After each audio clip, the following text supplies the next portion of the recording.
অন্যতম গুরুত্বপূর্ণ যোগাযোগ ব্যবস্থা খোয়াই আগরতলা জাতীয় সড়ক। প্রতিদিন এই সড়ক দিয়ে হাজার হাজার যাত্রী, সরকারি বেসরকারি কর্মচারী, স্কুল কলেজের পড়ুয়া, রোগীবাহী অ্যাম্বুলেন্স এবং পণ্যবাহী যানবাহন চলাচল করে।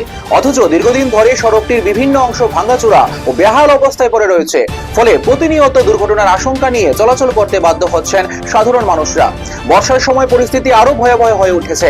রাস্তার বড় বড় গর্তে জল জমে থাকায় কোথাও রাস্তা আর কোথায় গর্ত তা বোঝা কঠিন হয়ে পড়েছে। এতে ছোট গাড়ি, মোটরসাইকেল ও অটোরিকশা চালকদের সবচেয়ে বেশি সমস্যায় পড়তে হচ্ছে। স্থানীয়দের অভিযোগ, প্রায়ই ছোট বড় দুর্ঘটনা ঘটছে, তবুও স্থায়ী সংস্কারের উদ্যোগ চোখে পড়ছে না। এলাকাবাসীর দাবি, বারবার অভিযোগ ও দাবি জানানো হলেও সংশ্লিষ্ট দপ্তরের পক্ষ থেকে কেবল অস্থায়ী মেরামতের কাজ করা হয়। কয়েকদিনের মধ্যেই সেই অংশ আবার আগের অবস্থায় ফিরে যায়। দীর্ঘমেয়াদী ও মানসম্মত সংস্কারের অভাবেই জনদুর্ভোগের দিনকে দিন বাড়ছে। স্থানীয়দের প্রশ্ন, এই সড়কে জাতীয় সড়ক বলা হলেও এর বর্তমান অবস্থা কি সেই মর্যাদার সঙ্গে মানানসই?